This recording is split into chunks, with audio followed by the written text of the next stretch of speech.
సందర్భంగా కొండాపురం మండల తెలుగుదేశం పార్టీ కార్యాలయంలో కొండాపురం మండల తెలుగుదేశం పార్టీ కార్యకర్తలు ఎస్సీ ఎస్టీ బీసీ ముస్లిం మైనార్టీ నాయకులందరం కూడా ఘనంగా ఆయన జయంతి వేడుకలు జరుపుకున్నాం.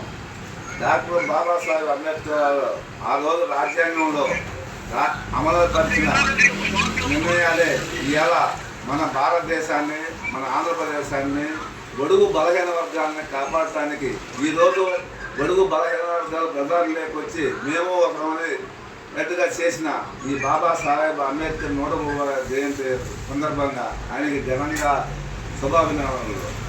అదేవిధంగా ఈ బాబాసాహెబ్ అంబేద్కర్ రాసిన రాజ్యాంగం ఈ సైకో జగన్మోహన్ రెడ్డి ఈ 4 సంవత్సరాల 11 నెలల కాలంలో తుంగలో దొక్కి వైఎస్ రాజారెడ్డి రాజ్యాంగాన్ని తెచ్చి ఈ ఆంధ్రప్రదేశ్ని సర్వనాశనం చేసిన ఏకైక ముఖ్యమంత్రి ఎవరైనా ఉన్నారంటే జగన్మోహన్ రెడ్డి.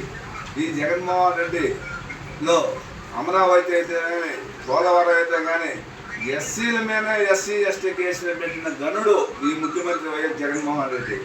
దానికి ఇలా బాబాసాహెబ్ అంబేద్కర్ జయంతి వేడుకగా అది నవ్వుకోవాలనో ఆనందపడాలనో దిగులు పడాలనో తెలియని పరిస్థితి ఏర్పడింది. ఇక్కడైనా కానీ రేపు రాబోయే ఎన్నికల్లో వైఎస్ జగన్మోహన్ రెడ్డిని చిత్తుగా ఓడించి ఆంధ్రప్రదేశ్లో నారా చంద్రబాబు నాయుడు ముఖ్యమంత్రిని, ఉదయగిరిలో కాకల సురేష్ గారిని ఎమ్మెల్యేగా, ఎంపీగా వేమిరెడ్డి ప్రభాకర్ రెడ్డిని అత్యధిక మెజార్టీతో గెలిపించాలని కొండాపురం మండల తెలుగుదేశం పార్టీ తరఫున కొండాపురం మండల ప్రజలకి విజ్ఞప్తి చేస్తున్నాం.